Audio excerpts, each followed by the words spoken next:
Hello, మళ్ళా వచ్చేసాను మీ ముందుకి. యుఎస్ఏలో మియామిలో ఉన్నాను నేను ఇప్పుడు ప్రెసెంట్. సో నేను మొన్న కాన్ఫరెన్స్ కి వెళ్ళాను కదా, ఫీకల్ మైక్రోబయాటా ట్రాన్స్ప్లాంటేషన్ గురించి డిస్కషన్ జరగడం జరిగింది. యుఎస్ఏ ఎవరైతే ఫారిన్ కంట్రీస్ లో ఉంటారో వాళ్ళకి దీని గురించి ఐడియా ఉంది బాగానే. మన ఇండియన్స్ కి ఉండొచ్చు, ఉండకపోవచ్చు, నాకు ఐడియా లేదు. ఫీకల్ మైక్రోబయాటా ట్రాన్స్ప్లాంటేషన్ అనేది గట్ హెల్త్ కోసం, అంటే గట్ డిస్బయోసిస్ అనేది ఆటిజం, ఏడిహెచ్డి, ఈ డెవలప్మెంటల్ డిలే ఉన్న పిల్లలకి చాలా ఎక్కువగా ఉంటుంది. అలాంటి కిడ్స్ కి ఈ ఫీకల్ మైక్రోబయాటా ట్రాన్స్ప్లాంటేషన్ చేయడం వల్ల గట్ హెల్త్ సెట్ అవుతుంది, మైక్రోబయమ్స్ ఈజీగా మనం రీస్టోర్ చేయొచ్చు అనే కాన్సెప్ట్ ఇది. కానీ ఇదే సేమ్ వేని ఆయుర్వేదంలోని వస్తీ రూపంలోని 5,000 సంవత్సరాల కిందటే చెప్పబడింది అని చెప్తే మీరు నమ్ముతారా?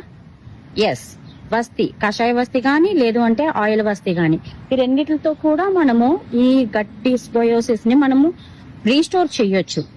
కాకపోతే ఎఫ్ఎంటి అనేది జస్ట్ గట్ డిస్బయోసిస్ ని ఓన్లీ ఫోకస్ చేస్తుంది.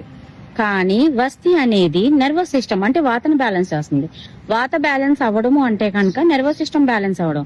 నర్వస్ సిస్టమ్ ని న్యాచురల్ వేలోని కషాయ వస్తీ ద్వారా చేయడం వల్ల పిల్లల్లోని ఈ గట్ ఇష్యూస్ క్లియర్ అవ్వడంతో వాళ్ళలోని understanding, observation, behaviour issues control అవ్వడము, స్పీచ్ డెవలప్ అవ్వడము, ఇవన్నిటిని కూడా చూడొచ్చు.